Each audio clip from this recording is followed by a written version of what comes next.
This is Dayna with Novels Alive, and I'm here with A.J. Tata, and this is his second book, Rogue Threat. The second in a series. That's correct. Okay, so tell us about this book a little bit, and Well, about your history, too. Well, I just retired last year from the Army as a Brigadier General, and was a combat infantryman, a paratrooper, commanded airborne soldiers in combat, mostly throughout my career, and have always liked to write, and writing is a great way to build resiliency in your life and vent a little steam as you're deployed far away and have a lot on your mind, and perhaps have taken a hit or two with your unit. And so what I found is that as I wrote and developed these characters, and I've written ever since I was a cadet at West Point, that it was fun to pull it together into a story. And I started out with Sudden Threat, and Sudden Threat's post 9/11 thriller that really this runaway train to Iraq.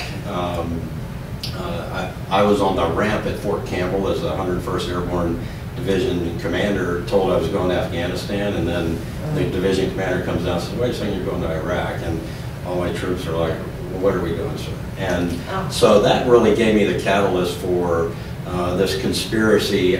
I wondered why nobody stopped or nobody came out against the Iraq run-up when the real threat was in Afghanistan. And so I have this cabal and Sudden Threat that is trying to do what I had hoped had been done, was to focus initially on Afghanistan. And so the plot of Sudden Threat begins. They create an insurgency in the Philippines to divert all the logistics there so you can't go to Iraq. And my two heroes are brothers. One's a CIA operator and one's an Army officer. And feeds into Sudden Threat, where the Iraqi WMD shows up on the St. Lawrence River. A former Iraqi general from the first Gulf War is flying a float plane and offloading this stuff, and he's got a distribution network of former convicts throughout America and Canada. And it starts out with some terrorist attacks on sports arenas and Amtrak. I took the Amtrak up from DC the other day.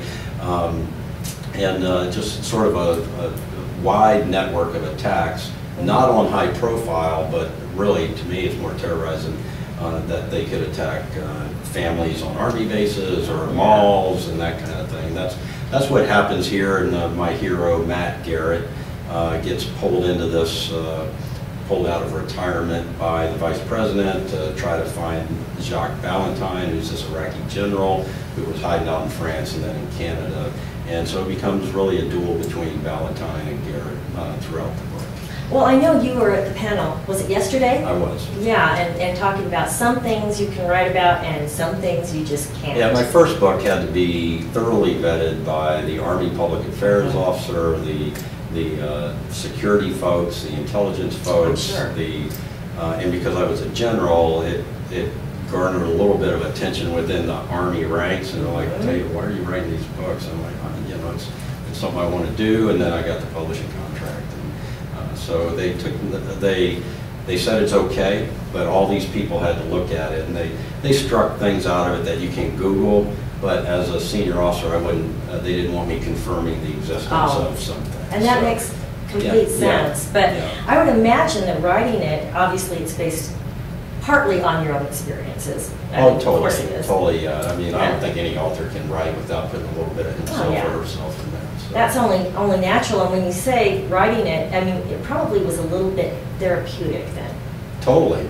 And the Army's really taken some hits with casualties in the last several years, and the Army psychologists and psychiatrists are coming out saying this writing or having some kind of outlet to really broaden yourself, so that if you lose your best friend in combat, then you have somewhere you can go, a private sanctuary that you can retreat to, so you're not brittle and just shattered as an individual. And I've lost very close friends. I've buried 3 of my closest friends over the last 7 years that I had been in the Army with for a long time, and it churns away at your soul. And it's part of the reason I transitioned out. I mean, 28 years of doing this, I felt like I'd done my deed. So.